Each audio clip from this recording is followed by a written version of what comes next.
the Shadowcats are back at Veterans Field, and they have a date with the Baton Rouge Rougarou. Shadowcats coming in at 2-7, but the talk of the town is that they are better than their record.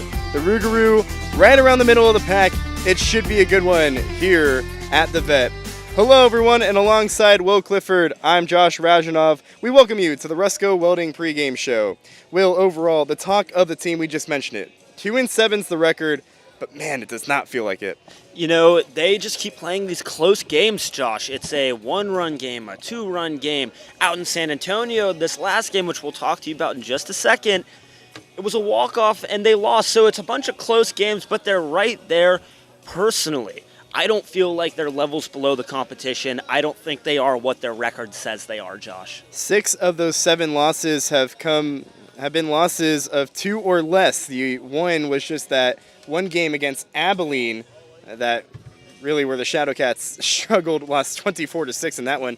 Other than that, the Shadowcats, and just feels like the offense has been working and the pitching staff has been inconsistent. The Shadowcats need to get more consistent on the mound. Walks still kind of an issue for the Shadowcats. They've been working the walks down just a smidge, Sherman has, and I think it goes to show right now in terms of walks given, 61 on the season, that's the third least. However, at the same time, 71 strikeouts, that's also the least. Granted, they've played a couple less games than the average team in the TCL due to some rainouts, but the pitching isn't necessarily, they had the walk issue early on for sure. There's no doubt about that. But as we kind of got forward and have progressed in the season, the pitchers have started hitting the zone, and then it starts to go to the defense. Is the defense making plays? Are there throwing errors, silly mistakes, forcing balls? Are you trying to pick a guy off when you don't need to pick the guy off? All these things contribute to some of these close losses. The Shadowcats, the worst ERA in the Texas Collegiate League at 7.42. And Will, you just kind of mentioned it, small sample size, but overall, the Shadowcats have just been getting knocked around. A 281 batting average against, that's also worse in the league. So it's not like walks totally the issue, but again, maybe hitters or pitchers getting behind hitters or just getting hitters into hitters' counts. It's all about getting ahead, doing the little things right. And the Shadowcats have one of their top arms to do that as we get into our Clay Cooley of Hyundai pitching matchup. Shot me first or shot me last. Either way, come see Clay. And to start off our Clay Cooley of Hyundai pitching matchup for the Shadowcats, Nakni Anna, the 5'9 left-hander out of the University of South Florida, currently in the transfer portal. These past few games, he's been having a few college coaches come and look at him throw. In his last outing against the River Monsters on Saturday, he threw an inning of work, struck out the side. Overall in this year, he's set to make his 4th appearance, just his 2nd start. In 5 2/3, has allowed 4 runs, a 212 whip, a 364 batting average against, 8 of 22 opponents against him, 4 walks and 10 strikeouts. His last start came last week on Tuesday against the Flying Bison, where he got knocked around out there at ACU. In 3 innings of work, gave up 4 runs on 6 hits, walked 3, struck out 4 in 63 pitches. Manager Barry Manuel says it's going to take Nakni Anna to eat up some innings in order to get the win today, Will. Can't go to the bullpen too early. It's a matter of guys throwing deep. And out in San Antonio, they had a pair of pitchers who went 4 or more innings. Anna did appear in San Antonio. He was 3 up, 3 down with 3 strikeouts when he did show up. So off of short rest, but also not a great deal of usage. It'll be interesting to see how far he goes and if he's maybe used as more of an opener as opposed to a starting pitcher expected to go deep into the game. Both manager Barry Manuel and assistant coach Ronnie Davis said that outing in San Antonio was the best they've seen Anna so far this year. So should be interesting to see the lefty on the mound. Big arm for the Shadowcats. On the other side, Wyatt Shinave, the lefty. It's a lefty-lefty battle. In this one, Shinave is 6 foot, 195, sophomore out of San Jacinto College, native to Baton Rouge, playing for his hometown team, making his 3rd start of the year. And this year hasn't been all too kind for him. In 6 innings of work, has given up 6 runs, a 183 whip, 263 batting average against, 7 Ks, 6 walks, and a hit batter. His last start came last Wednesday, so just about a week ago, against Lake Charles, where he went 2 1/3, gave up 4 earned runs on 4 hits, 3 walks, a couple of strikeouts, and a hit by pitch. Will, the Shadowcats lineup has been hot as of late, and a good opportunity against Shinave to maybe keep the momentum going. Sherman's not a team that's lived and died on the long ball, and that's not a problem against Chenevert. He's only given up one bomb this year. Granted, again, 6 innings. Still, a guy who keeps the ball in the park. Again, granted, small park here in Sherman comparatively, but still, the bottom line stands. They can beat this guy by tagging him around the park. All it does is put the ball in play, make the defense go to work, and beat him on the base paths. We've seen Sherman be really successful playing small ball. Some of the best baseball we've watched out of these guys, Josh, they're laying bunts down. Yeah. They're moving runners over. They're stealing. This Sherman team is talented. They're a good offensive team. Their lineup is now hitting top to bottom.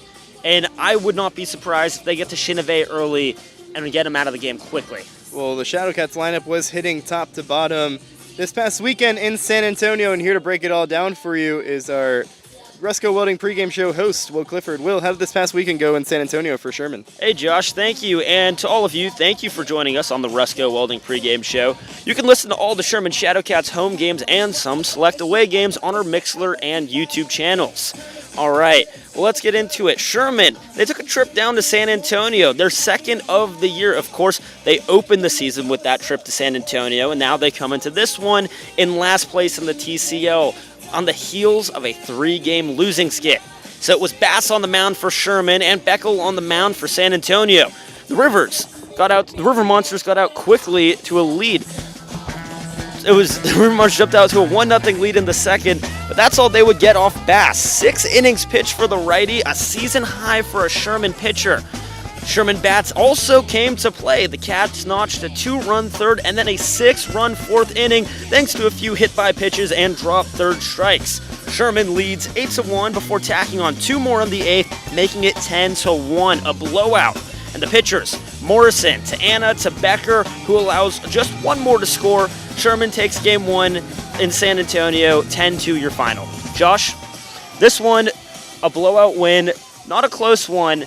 Good to see Sherman get one across the board and that losing skid. And it felt like it was just a game where the Shadowcats did all facets of the game correctly. You hit well, you pitched well, and you fielded well. And that's a 10-2 win. You can't complain. Spencer Bass was incredible. 6 innings of work is incredible. That's where the Shadowcats starting pitchers need to be, and that's what Nakni Anna needs to do today in order to get the win over the Rougarou. All right, well, we go on to game 2 on Sunday. It was an early 5 o'clock first pitch, and this one definitely needed the early start. It was Tyler Carnes looking for some carnage out on the mound for the Shadowcats. He was countered by Anthony Graziano from the River Monsters. Sherman would go down early, 3-0. San Antonio plated runs on a triple, followed by a home run. Each team scored in the second, making it 4-2 San Antonio, but Sherman would claw right back. Break out the tape measure, Josh, because it's Donovan Arroyo pouncing on one, a grand slam, putting Sherman up 6-4 in the third. 1 more run in the top of the fourth, and it was 7-4 Shadowcats, looking swell. But at the same time, in the second of the game, or the second half of that inning, San Antonio flipped the switch. The River Monsters, they had a rally in their gills. 3 in the 6th, 2 in the 8th for San Antonio, and for Sherman, it was Arroyo again and Tart who responded with 2 runs, tying the game at 9 apiece. So no action in the 9th, free baseball. We move to the 10th. Sherman could not plate the Manfred man. Ghost runner on second does not come across to score. That means it's the River Monsters' turn, and the River Monsters could. Eric Bacon, a single, gets past the left fielder. Winning run comes across to score, and that would end the night. The pitchers, Carnes to O'Quinn to Cobble to Benson. Benson credited with the loss. Sherman falls 10-9 the final. Josh, an unfortunate way to end this road trip. And the big issue, again, doing the little things.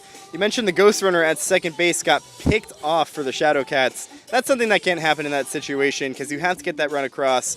It's just an unfortunate mistake for the Shadowcats there who just can't seem to get that win streak going. Exactly. Well, we're up against our first break, but when we come back on the Rusco Welding pregame show, we've got the coaches report. Our very own Josh Rajanoff sits down with manager Manuel. All that and more coming up after the break.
And welcome back here on the Resco Welding pregame show. I'm Josh Rajanov, and it's time for our Abel Alleman Roofing Coaches Report. I'm joined by Shadowcats manager Barry Manuel. Barry, welcome back to Sherman. How's it going? I'm doing great, Josh. Thanks. It's good to be back here at home. Overall, rough road trip, or a decent road trip to San Antonio. Win the first game in dominant fashion, 10-2, hitting, pitching, everything seemed to be clicking. And then game 2, blow a 2-run lead late. Just overall, what's your assessment of the series down in San Antonio? Well, the first game we played, I always say pitching and defense is going to win ball games. We threw well. We went 6 innings by the starter.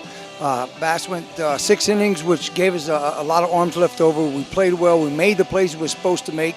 And on the second game, we were ahead. Don't get me wrong. We scored runs, but we just have to continue to get in there and pound the zone and not walk guys, and things happen. But overall, I was pleased with it. Still, we're right there, but we just got to turn that corner and do what we're capable of doing and pull those games out that we right in, and we should be winning. You know, the general talk of the team is, feels like we're better than the record. We're better than the record. Everyone I talk to keeps on saying that. And it shows because every single game, take away the one Abilene game, every single game has been decided by two runs or less. What's it going to take to finally click and get that string of wins? Well, like I said on that first game over there in San Antonio, we pitched well. We played defense. We had some timely hitting at times. That's what it's going to take. It takes all cylinders working at the same time. We've had it at times where the pitching's there, maybe not the hitting, or vice versa. But you know what? We score 8-9 runs a ball game. 8-9 runs a ball game should win 3/4 or more of the ball games. And that's what I look at. We right there to win those games. Our record doesn't show it, no, except for the one game. But I think if we can get everything and them to buy into what we're trying to do and just pound the zone, and I repeat it, pound the zone and make the plays we're supposed to make, we're right there. You talk a lot about the little things. What does that mean, sort of on the field and then also off the field? Well, I'm a big believer. If you take care of things anywhere, on and off the field, small, I don't know, it's going to be picking up trash, take it, cleaning the bus, getting all the gear out, being on time, doing all the little things. That's going to carry over to the game. Because what I feel is they're thinking in their mind, I don't want them to overthink, but they're thinking what they have to do, and the process becomes natural. And that's what I wanted to play on the mound. But when you have to overthink, and you're trying to do things, and you're not really having a plan of what you're doing, then that's where it becomes a problem. But when you take care of the little things, it's a plan that is working. The process is working. That's how I see it. How do you implement that plan as manager? Well, you come in, you only have these guys for 2 months. So you got to get in there and implement the little small things or whatever it's going to be. Taking the equipment off the bus, doing things, being on time, don't be late. And like I said, it rolls over to the field. A lot of guys that's all the little stuff, that don't mean nothing. It really does. It means you're taking care of the business, and the business is going to take care of it on the field. And but it's in 2 months, it's hard to implement that because they come from everywhere. It's different when you have a whole fall and a whole spring. You implement it in the fall, and it rolls over into the spring when you're in college. But right here, it's just a matter of them to believe in it. And again, we hadn't won a lot of games, but it's coming. I think once they see that, once the W's start coming, they'll believe in the process. Chatting with manager Barry Manuel ahead of today's game with the Baton Rouge Rougarou. Coach, you're a Louisiana guy. What's it going to be like welcoming a local Louisiana team, Baton Rouge, to Sherman today? Well, like I said, they're going to come get a taste of Sherman over here. I've coached against them the last 2 years, and they're a good team. But, it's just I hope they bring me some crawfish or something. That'd be really nice, or some crawfish etouffee. A taste of home? Yeah, just a little taste of home. But, no, it's going to be good to face some, a team out of Louisiana and just show them what we made of over here on the field, And, a couple of your guys at LSUE also play for Baton Rouge. What's that going to be like, kind of reuniting with some of your players over there in college ball and then just welcoming them to summer ball here in Sherman? Well, it'll be good to see them because it's a mutual respect that I have for them and them for me. And it'll be neat to see them because I hadn't seen them in a while. But it's still a game that we're out there to do what we're capable of doing and kick some behind. Knockney Anna on the mound for you guys today for Sherman.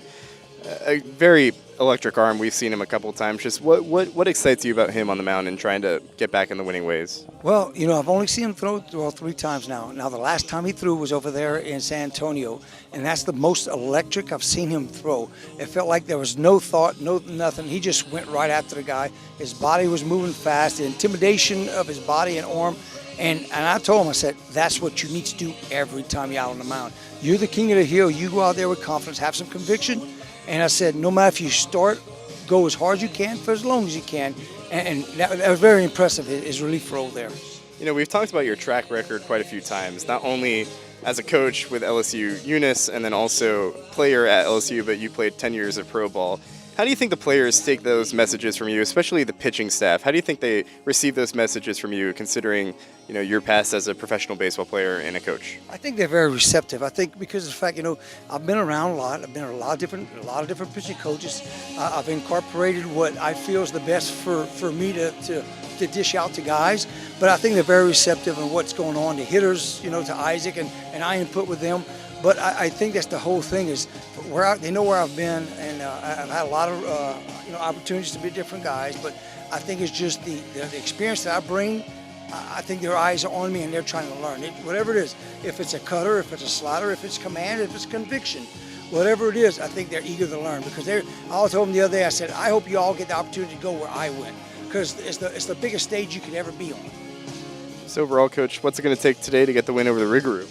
I think it's going to be with Knock on the mound. He's going to have to go about 5 or 6 and have great command and just try don't do anything he's not capable of. Do everything he's capable of doing, and let's get some timely hits and make the plays. Make all the plays we're supposed to, and make 2 or 3 that people think we can't make because maybe they're in the hole or whatever. Fill in the blank.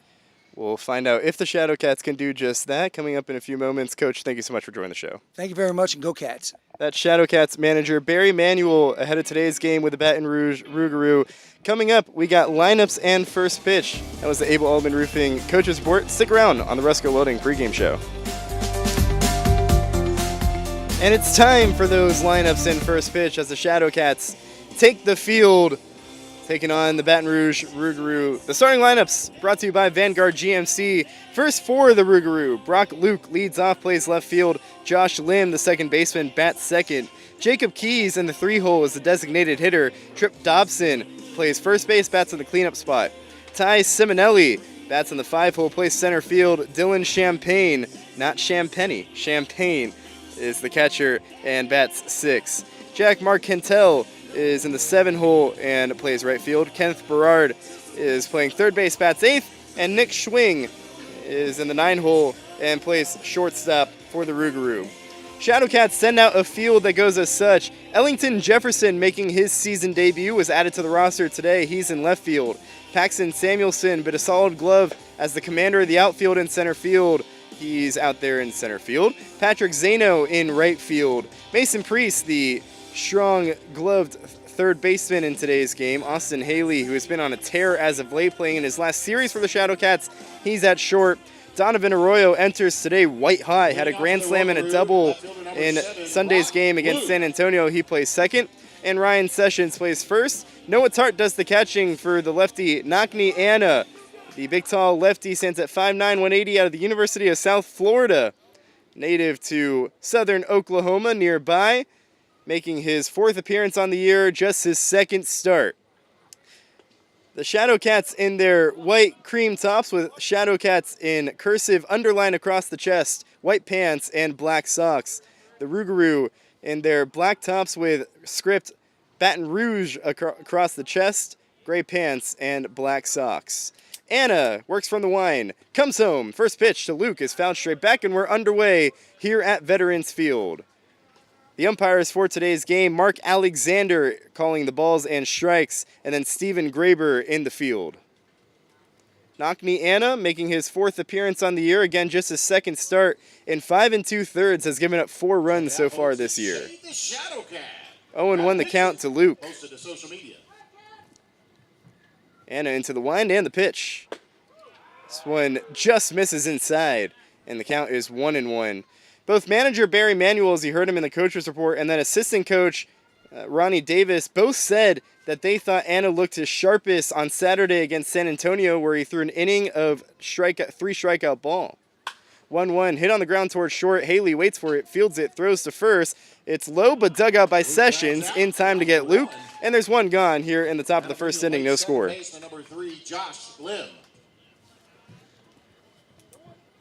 So one gone, that'll bring up Josh Lim. The short 5'7", 170-pound freshman out of the University of Louisiana Lafayette. Native to Baton Rouge, playing for his hometown team. The second baseman in today's game, staring down the tall Anna on the mound. The shortest player on Baton Rouge. First pitch, that one's bounced low and inside. So Anna brings electric stuff, has a heavy fastball coming from the left side, and generates a lot of power that way. He works all the way from the first base side of the rubber, so the right field side of the rubber. Anna kind of closed off to the batter, coming from the wind, and then throws at a almost 3/4 type of pitch. A lot of lefties will do that as he comes home with a 1-0. This one just misses away to the right-hander, and the count is 2-0. And Anna set to transfer out of USF. It was reported to us that there are a few coaches here looking at Anna. 2-0 the count and the pitch. This one popped up into shallow right center field. In comes Samuelson, and the center fielder waits for it to come down as the ball brings down rain, and Samuelson is under it, makes the play. And that's the second out at the top of the first, no score. Sun coming in from the third base side could be an issue today. It's a high sky, not very many clouds in the sky over the skies here in Sherman, Texas. Another beautiful day. A bit hot, a bit humid, but no complaints. It's a beautiful day for baseball, Will. Any day is a beautiful day for baseball. Of course. Jacob Keys, the designated hitter, stands at 6', 205. Comes into the plate. The righty in the box sees the pitch from the lefty, runs inside, and the count is 1-0. Again, Anna was electric, pitched a 1-2-3 inning on Saturday, where he struck out 3 guys, only threw 11 pitches. His last start before that, though, against Abilene, he got tagged, gave up 6 hits and 4 runs. He's really rearing back for the velocity early on, and he's missing low. 1-0 the count and the pitch. This one is up and away, and the count's 2-0. We've seen those inconsistencies. When he's on, he's on. When he's off, he can get a little bit wild. Again, just 4 walks on the year. 3 of those came in last Tuesday's start against Abilene. He can be effectively wild and a pretty hard-throwing lefty on the mound, the 2-0. This one hit on the ground towards third. Priest fields it. Couple of crow hops. Throws to first right to the chest of Sessions. And in time, it's a 1-2-3 top of the first inning for Anna. And we go to the bottom of the first. No runs on no hits. And no one left on base. We go to the bottom of the first. No score here from Veterans Field. You're watching Sherman Shadowcats Baseball on the Texas Collegiate League Television Network and listening on the Jake Shockley State Farm Shadowcats Audio Network.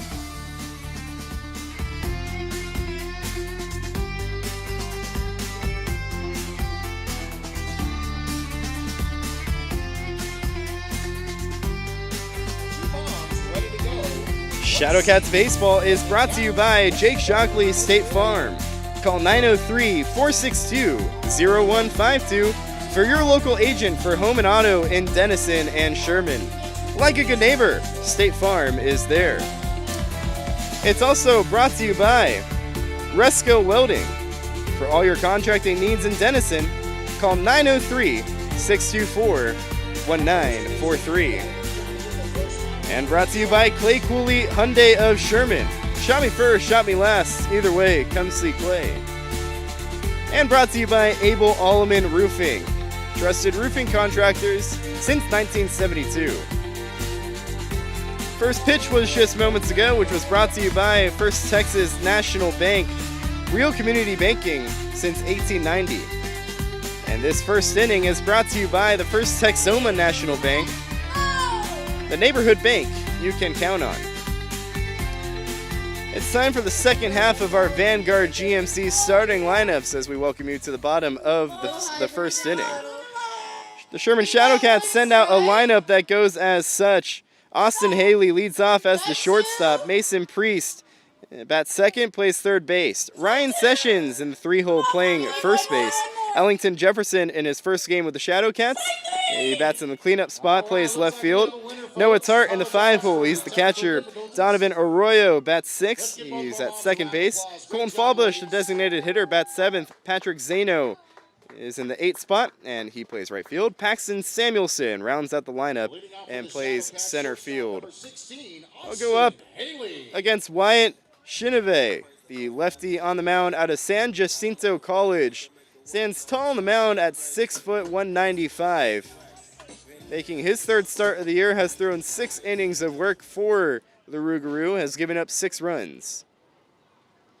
Austin Haley has been hotter than basically anyone on the Shadowcats lineup as of late and takes ball 1 high. Maybe hotter than Sherman, Texas. Or count is 1-0. Yeah, maybe hotter than Sherman, Texas right now. So you've got the shade here a little bit. Yeah. Well, I'm off to the side. Our tent here isn't quite getting me. 1-0 misses above the zone, and the count is 2-0. Yeah, the tent doesn't get to you. I got a little bit, but the sun, sets behind the third base side, and we're over on the first base side. We have a perfect view of the third base line, so we're both kind of in the sun. 2-0. This one just at the bottom of the zone, yeah, and the count is 2-1. Definitely both sweating. This one, hot one. It says 85. I don't buy it, though. I don't buy it either. It definitely feels a little hotter than 85. I know it's early for weather talk. Haley sees the 2-1 high, and the count is 3-1. Chineve, the lefty on the mound, works from the middle to left side of the rubber.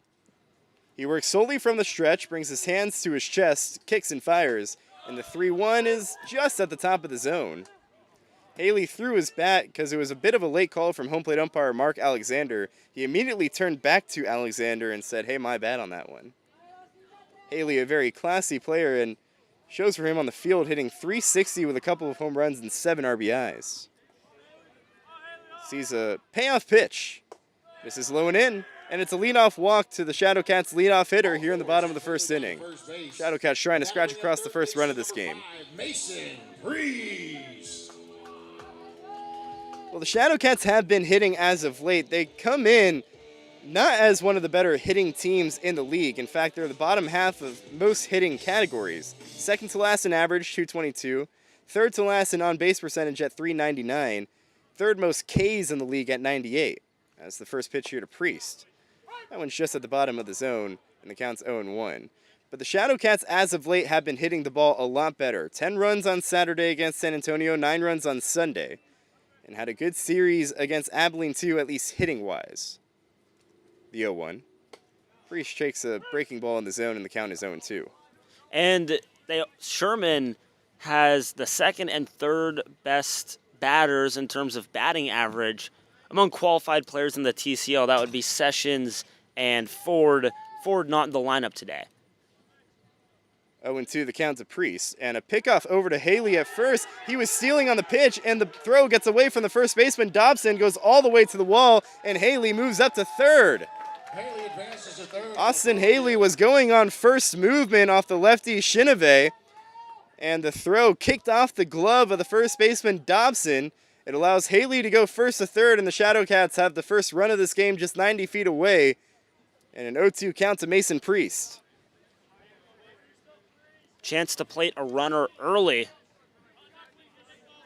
It's the second stolen base of the year for Haley. He's now 2 of 4 and moves to third on the error. 0-2, the count to Priest and the pitch. Just misses inside with a breaking ball.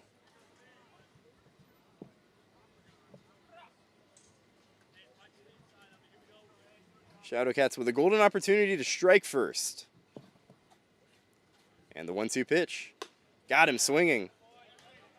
Got Priest waving and missing at a fastball that was probably above the zone. Priest couldn't hold up, and there's one gone here in the bottom of the first inning. No score. Good pitching from Chineve. Great sequencing that time, as that time went with a breaking ball below the zone that Priest was able to lay off, and then comes back with a fastball that was perfectly placed at the letters of Priest. So one gone And Ryan Sessions at the plate. First pitch, lefty on lefty battle. Strike at the top of the zone. You mentioned it, Sessions right up there in terms of league leaders in average, but he's only 8 of 19 on the year. That's because he's first in on base percentage with a 718 OBP. 0-1 the count and the pitch. This one a breaking ball in the zone and the count's 0-2. It's moments like these where Sessions really thrive. He likes to get into 2-strike counts, and his approach is so good at the plate. We've seen him a number of times go from 0-2 to 3-2, working walks. He's first in the league in walks with 13. Facing an 0-2 count here, Shinave comes home. This one slapped foul. We talk a lot in the MLB about batters with their 2-strike approach, how they shorten up. And Sessions, 20 walks or hit by pitches on the year.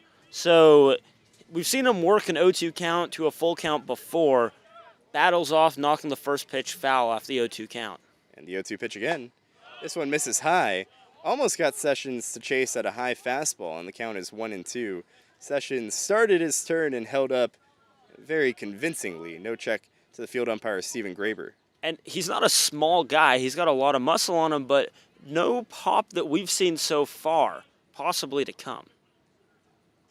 The 1-2 pitch chopped on the ground towards first, foul down the first base line. Haley from third was going on first contact there. With the corners playing in, Kenneth Berard, the third baseman, plays on the cut of the grass. So does Trip Dobson, the first baseman. And both middle infielders, Nick Schwing at short and Josh Lim at second, play straight up. Outfield shaded a little bit as well. 1-2 pitch. Breaking ball just misses high, and the count's 2-2. Brock Luke, he's in left. He's playing pretty shallow out in left field with the lefty Sessions in the box. Simonelli playing pretty straight up in center field. And Mark Cantel playing straight up right field, hugging the line a little bit. The 2-2. Breaking ball misses away, so right on cue, Sessions goes from 0-2 to 3-2. So patient and such a good approach with 2 strikes, now trying to win a battle and drive home the first run of this game. Shinave comes set and comes home with a payoff pitch. This one looped into shallow left center field. In comes Simonell, and it drops in front of him for a base hit. Haley comes home to score, and the Shadowcats strike first in the bottom of the first. They lead it 1-0. Ryan Sessions does it again. Goes from 0-2, works a full count, and gets a loop single to drop and drives home another run, his 5th RBI in the year. And Josh, this is just the second time this season Sherman has taken the first lead of a game. They've been playing from behind for every game. I think it was only one other home game. So giving a pitcher Knock the Anna just a little bit more comfortable out there on the mound. And the first pitch to Jefferson misses inside. First looks at Ellington Jefferson, the tall righty in the box. He's a switch hitter. The righty facing the lefty today. Stands at 6'3", 195. Just finished up his sophomore year at Hill College, native to Dallas, Texas. Want to know the count and the pitch. This one hit sharply on the ground towards third. Off the glove of Berard. He knocks it down, fields it, and doesn't throw it to first. It's an infield single for Jefferson. Sessions moves up to second. And the Shadowcats still in business with just one gone here in the bottom of the first. They're still leading 1-0. Noah Tart steps up to the plate.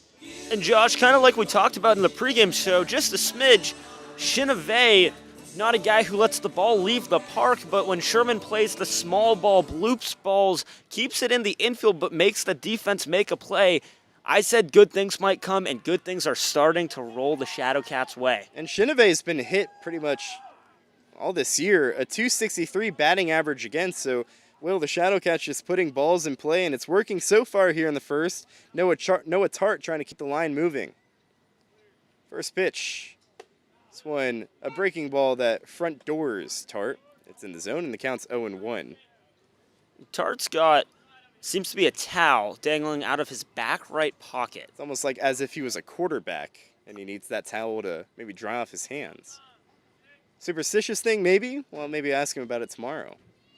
0-1, rolled on the ground towards third, backhanded by Berard, steps on the bag for one, throws to first in time, and doubles up Noah Tart. Nice play by Kenneth Berard, the third baseman, goes 5-3 to conclude the bottom of the first. But the Shadowcats strike first. They get 1 run on 2 hits and leave a couple stranded. We go to the second. Shadowcats 1, Rougarou nothing. You're watching Sherman Shadowcats baseball on the Texas Collegiate League Television Network and listening on the Jake Shockley State Farm Shadowcats Audio Network.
Go to the second inning, which is brought to you by Wall-to-Wall Cleaning, the premier commercial cleaning solution for Grayson County and the surrounding areas. We don't cut corners, we clean them.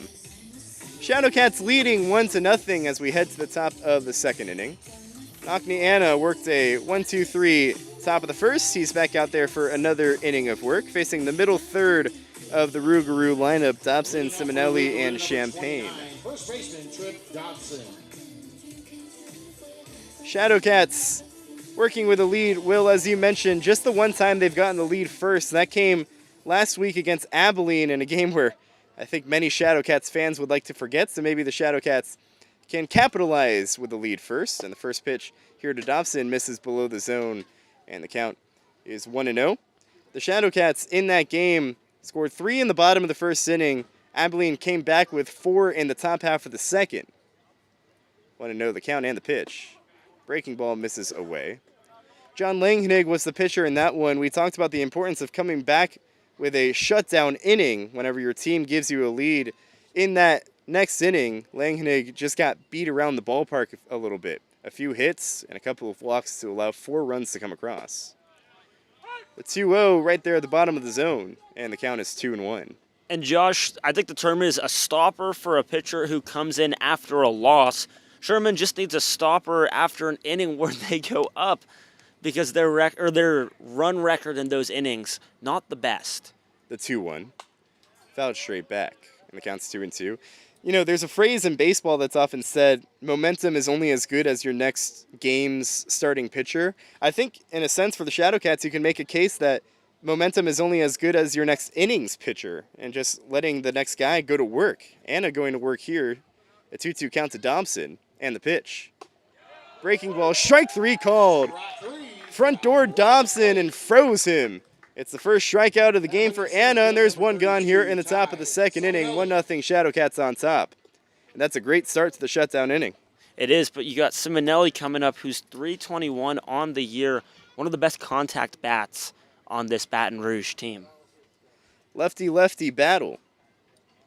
Simonelli out of Northwestern State, native to Quitman, Louisiana.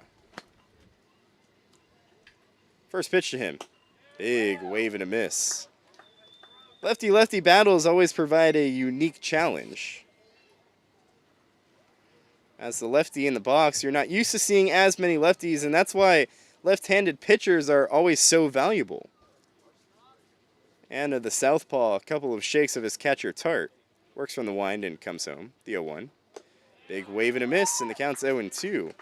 Anna especially challenging to lefty batters because of the way he kind of throws to the plate. Again, very closed off to the batters and comes at a 3/4 arm length. And he was spinning off the mound after that one. Good cutter that just bit all the way. 0-2 the count. And the pitch. Breaking ball just misses away. That time a curveball that had some sharp break to it, but Simonelli does a good job of leaving that one away, as that pitch, I don't think that one was ever in the zone. Started away and ended up away. See what Anna comes back with here on this 1-2 pitch. Fastball misses outside at 90 miles per hour. Anna really rearing back for that one. Comes up empty and the count's 2-2.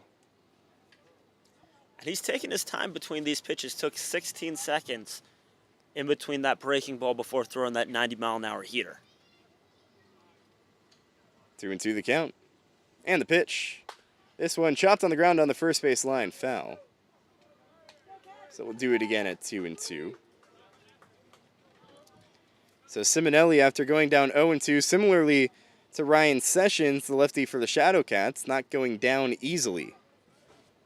See Anna go to the cutter here. I know he likes that for his strikeout pitch to throw off after the off speed.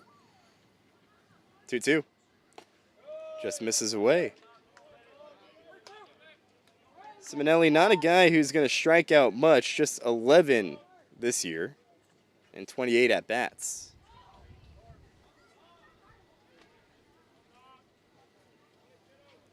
Facing a full count as Anna works from the wind. Comes home with a payoff pitch. Chopped foul off the foot of Simonelli.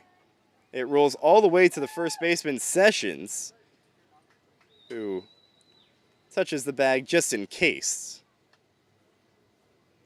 And Simonelli takes a walk around the batter's box to try and walk off that foul ball that hit him on the front right leg. Those are never easy as a hitter. Not a fun feeling. It's a stinger, Will. Yeah, you spike a ball off yourself, shocker, it hurts, right? It's tougher than it looks, too. These guys play it off like it's nothing. So another full count pitch. Here it comes. Fouled straight back and off the glove of Tart. This is a really good battle between Simonelli and Anna right now. The lefty-lefty battle, and so far, can't really tell which way it's going. Anna started out 0-2. Simonelli has worked the count full and a few foul balls in succession here. That two-strike approach we talk about. And the payoff pitch. Got him swinging. Slowed him up with a breaking ball.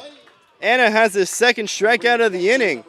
And there's two gone. Here in the top of the second inning, Shadowcats still on top 1-0. What a great battle between Anna and Simonelli.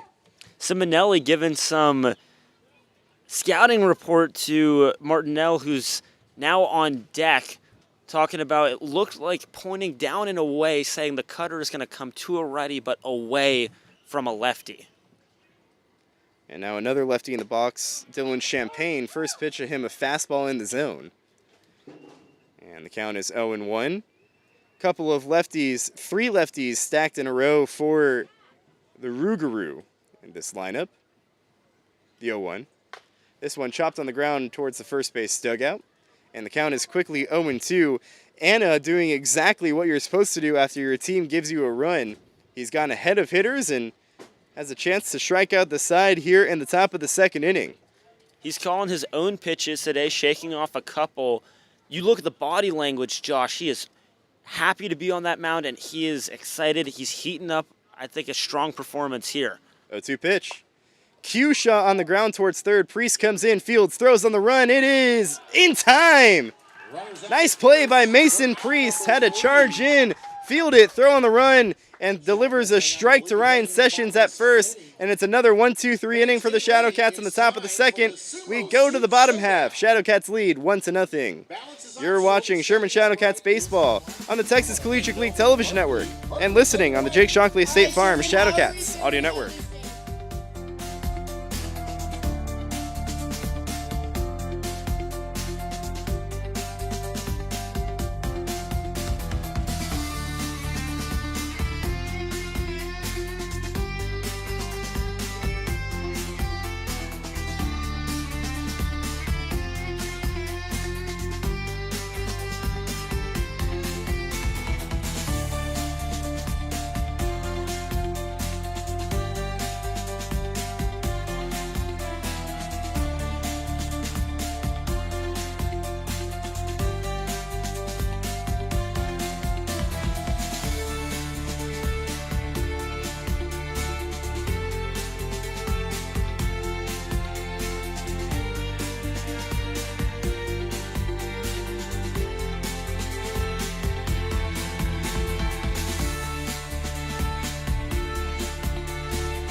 Special thank you to Vanguard GMC. Great job, Sumo Racers.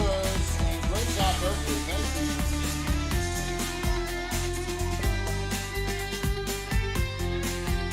Hi, I'm Ryan Sessions, first baseman for the Sherman Shadowcats. If you're looking for your next truck, SUV, or family vehicle, visit Vanguard GMC of Sherman.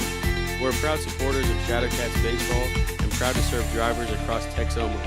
Shop our selection of new GMC trucks and SUVs and let our team help you find the perfect fit. Stop by Vanguard GMC of Sherman at 3314 Texoma Parkway in Sherman or visit VanguardGMCofSherman.com.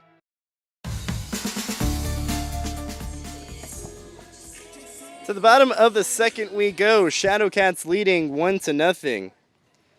Wyatt Chineve back out for another inning of work for the Rougarou after he surrendered a run in the bottom of the first. Here in the bottom of the second, facing Donovan Arroyo. First pitch is bounced in there, and the count is 1-0. Arroyo had a great game on Sunday against San Antonio, where he had a grand slam and a double to break an 0-for-15 streak entering that game. Man, did the Shadowcats need him to get going. The 1-0 just misses away. In 5 games played, he was 0-for-15 with 10 strikeouts. On Sunday against San Antonio, he went 2-for-5, had a grand slam, a double, and 5 RBIs. The 2-0 misses high, and the count is 3-0. I was asking him ahead of the game, Donovan, what clicked? Because you see guys go from a slump to a single, not a slump to a slam. He said, she just woke up and saw the ball better. 3-0. That one misses low and sees the ball well there, works a 4-pitch walk. It's the second straight inning where the Shadowcats start off an inning with a leadoff walk. And the Shadowcats trying to extend their 1-0 lead here in the bottom of the second inning. Arroyo off of first, Colton Fallbush at the plate. Arroyo also a threat to steal, being held on right now by Dobson. First pitch to Fallbush is at the top of the zone. Now we've seen Chineve come home or attempt a pickoff attempt to first base that Dobson, the first baseman, had trouble with. Chineve comes home. This one swung on and missed, and the count is 0-2. Well, so Chineve, the lefty, right? So he's facing first base. However, he doesn't have a humongous leg kick, which gives him time to pivot. Usually the lefties with a large enough leg kick giving them time to pivot have a better job picking off. A sort of B move over to first base just to check in on Arroyo. He's back in standing up. And another interesting point for Dobson, who's hovering around first base as the first baseman. He's facing the sun, and I think he might have had some trouble with that pickoff attempt in the first inning. 0-2 popped up foul over the first base dugout, so we'll do it again. Because it was a strong throw from Chineve. It just tipped off the top of the glove from Dobson. Now, the first baseman, Dobson, was trying to come in and catch and throw quickly to get Haley, but I think the sun played an issue. The 0-2 is fouled straight back. So we'll do it again. And the other piece is also, sometimes for a pitcher, just mentally, when you think you're picking off, you don't check in your head that you're still throwing downhill. And so a throw that's level anywhere else is actually a little upstairs. The 0-2 to Fallbush. This one slapped foul over the first base dugout, so we'll do it again. We've seen a few good at-bats for both sides. The Shadowcats, of course, Ryan Sessions went from 0-2. He had the RBI single in the first inning. We saw Simonelli go from 0-2 to 3-2, a number of foul balls, and then he ended up striking out. Fallbush putting up a good battle here. The 0-2 pitch misses high. So after 3 straight foul balls, Fallbush finally sees a ball, and the count is 1-2. Fallbush in an 0-for streak of his own. Like you mentioned, 0-for-5 in San Antonio. Trying to get back in his contact-hitting ways. Arroyo goes, and the 1-2 pitch misses low. The throw to second is not in time. A bit high from the catcher, Champagne, and Schwing couldn't put the tag down in time. It's a stolen base for Arroyo, his first of the year. And the Shadowcats have a runner in scoring position here in the bottom of the second, already leading 1-0 and a 2-2 count to Colton Fallbush. Trying to break out of a slump. Hitless in his last 2. The 2-2. Got him swinging. A breaking ball that Fallbush was out in front of. And there's one gone here in the bottom of the second inning. 1-0 Cats on top. Well executed breaking ball from Shinove there to get Fallbush down swinging. Got a diverse pitch mix and swing and miss stuff going after his defense has let him down a few times. First pitch here to Patrick Zano misses high. And the count is 1-0. Shinove still... Go ahead. Shinove, though, I've been tracking his speed on his fastballs, nowhere near the high 80 range, sitting mid-80s. A little bit of break, but nothing ridiculous coming out of the southpaw. 1-0, big looping breaking ball that is cut on and missed by Zano, and the count is 1-1. Yeah, his fastball sitting around the mid-80s, but his breaking ball has been his bread and butter pitch. That curveball has gone a few swings and misses, has also been a nice get-me-over pitch. Now, another lefty-lefty battle, and that's two straight coming for Shinove. Zano in the box right now, a lefty, and then Samuelson on deck, also a lefty, one of three lefties in this lineup. The 1-1. Breaking ball that buckles the knees of Zano. Hits the inside corner, and the count is 1-2. And that's what a lefty-lefty battle can do. It is, and talk about manager Barry Manuel ahead of the game, and he mentioned to me that he doesn't much care to split the lineup up lefty-righty rotation. The 1-2. Breaking ball, strike three called. Dropped into the top of the zone. Zano disagrees. The Alexander, the home plate umpire, rings him up, and there's two gone here in the bottom of the second inning. Shadowcats trying to extend their 1-0 lead. Arroyo led off this inning with a walk, then stole second. He's still out there, and Samuelson trying to bring him home. Another lefty. First pitch. That one just misses away. And not to misconstrue his words, but Manuel talking about how the lanes aren't a concern of his when the batters are hitting. And so he doesn't think that the stuff out of a lefty or a righty will majorly throw off these guys if he goes three straight lefties, because he doesn't think the other teams will go to the pen. The 1-0. That one misses inside. Yeah, you see that a lot in Major League Baseball, a little bit in college baseball, but maybe at lower level college baseball, JUCO or summer ball, that's the Texas Collegiate League, you don't really think about matchups too much, whereas in the major leagues, it's all about matchups. 2-0 the count. And the pitch home. Big wave and a miss, and the count is 2-1. You're really just thinking about, if you're Manuel, putting the best lineup out there, and I guess you could make a case for mixing up righties and lefties, but you know, summer ball, there's not too much scouting reports on these guys, especially lefty-righty splits. So in the defense of Barry Manuel, the manager, I guess that's something to note. 2-1, rolled on the ground towards second, Lim over, fields it, throws the first in time, and that retires the side. So the Shadowcats get the leadoff man aboard, but strand him on second base. We go to the third inning. Shadowcats lead 1-0. You're watching Sherman Shadowcats baseball on the Texas Collegiate League Television Network and listening on the Jake Shockley State Farm Shadowcats Audio Network.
The third inning we go. Shadowcats leading the Rougarou 1-0.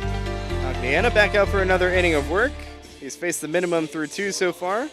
And here to tell you about the bottom third of the Rougarou lineup, it's my partner, Will Clifford. Will. Hey, thank you, Josh. Due up for the Baton Rouge Rougarou, it's Berard, Schwing, and then back to the top of the order for Locke.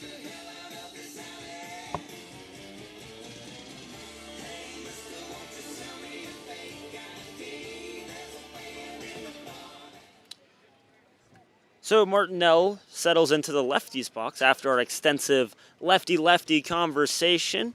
Anna will kick and deal. And first pitch in the zone for a strike. 0-1 the count to the tall lefty. We kind of were talking about in the last half inning where you mentioned lefty-lefty battles, matchups. Do you think about matchups at all, whatnot? Well, this is a stretch of 4 straight lefties in the box for the Rougarou, facing up against the lefty Anna. The 0-1 in the zone for a strike, 0-2. Marcantel quickly. You had Champagne, who was a lefty. Simonelli was a lefty, Champagne a lefty, Marcantel a lefty, and then Berard a lefty. The sophomore swings and fouls a ball back.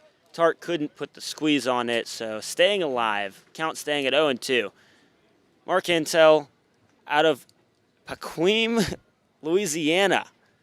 Yeah, say that 5 times fast. I don't think I could say it 1 time slow, Josh. You ever been there? No. No? Not well traveled in Louisiana. You ever want to go there? If I got to do some geography studying. All right, the 0-2 home again. Just a little low. Cutter couldn't catch. 1-2. Not well traveled personally in Louisiana, as a lot of this Baton Rouge lineup, I think only 3 or 4 guys from outside of the state. A couple of Mississippi. Other than that, most Louisiana guys. 1 Tennessee, interestingly. The 1-2 home. That one seared foul, third base side.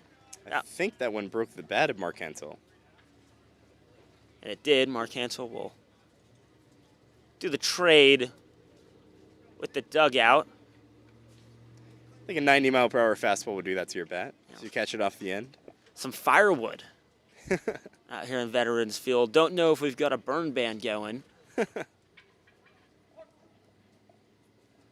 Anna continues dealing. The 1-2 home to Marcantel. This one lofted in the air, left center field. Jefferson coming on and making the play.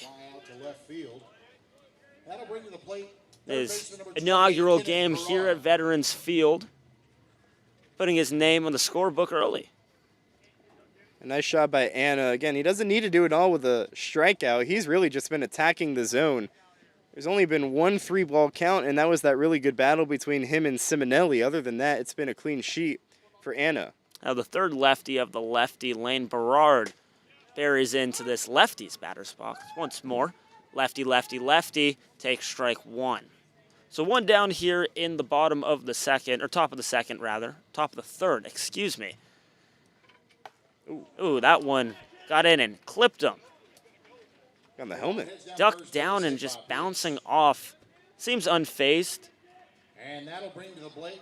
So it was a 75-mile-per-hour curveball that just didn't break. Again, lefty-lefty battle. The lefty in the box just kind of turned his back and it hit him in the back of the helmet. For the next half inning. Anybody want a $3 Shadowcat can? So Berard now leading off first, and the new batter is Schwing. The 9-hole playing shortstop today. A righty to break up the lane. Out of Madisonville, Louisiana, playing at Texas A&M Corpus Christi. First pitch swinging right field. Zano comes on and makes the play. 2 down here in the top of the third, and Sherman trailing 1-0. Berard retreats to first base, and the lineup flips over for Baton Rouge. Fans here, fans here are happy as that was the beer batter, so the fans get discounted beer over the next inning if they go to the beer garden.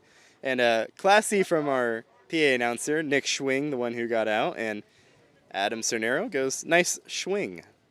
I'm surprised you didn't think of that one first. I was saving it for I would say rainy day, but it's a pretty sunny day. First pitch into Luke, top of the order, missing 1-0. Yeah, it was in my mind. I was playing with it in my head, first inning, second inning, kind of like the swing guy. How do I swing, batter, perhaps? I was thinking it. I was going to let you be the one to do it. 1-0. It's low and in the dirt. Corralled by Tart. Berard stays at first. 2-0. And a behind in the count. Fastball sitting low 90s, high 80s. That one just clipping 90.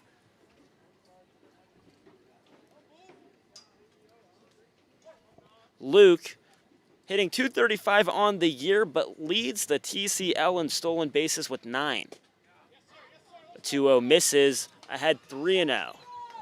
He's trapped by Berard on first, and Berard 1 steal successfully this season. He's yet to be caught stealing. And a chance to battle back in the count. The 3-0 pitch. Low, so a 4-pitch walk. No battling done in that one. And so 2 aboard for Josh Lim, second baseman today. Number 3, Josh Lim. Well, that's what you have to limit, right? You can't give up too many free bases and let them mount up. You give up the hit by pitch, so be it, but you can't come back a couple batters later and walk a guy on 4 pitches. Lim, a Baton Rouge native, sporting the 44. Is heritage to me and Josh at Syracuse University. First pitch in for a strike, 0-1. You're looking at me confused. You don't know the heritage behind number 44. No, I know the heritage behind number 44. Where is he? What do you? Well, he's wearing 44. 34. My numbers are just number 3. Yeah. My numbers are wrong. 0-1 in for a strike, 0-2. Not to show you. That's why I was confused, because I'm like, he's wearing number 3 right now. On the roster, there's a few different rosters for Baton Rouge. On their website, they have him as number 44. So, not to discredit you, I not trying to show you off. That's my bad, Will. All good. Yeah, happens here in the TCL, but doesn't change the fact that 44 is sacred to me and you, and not Baton Rouge. Swing and a miss on the 0-2 pitch.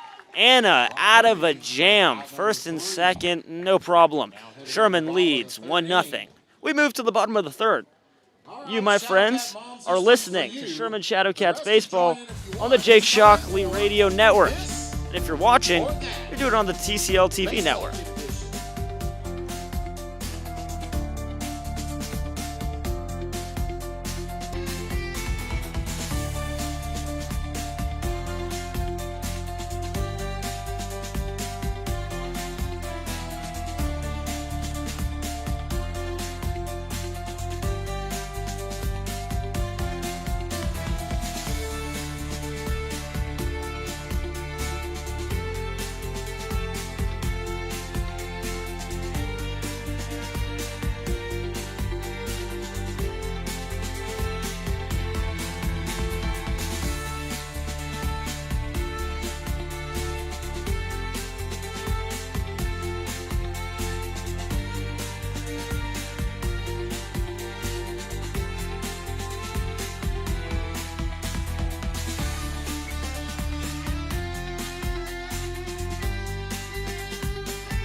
Hey, Shadowcats fans, welcome back.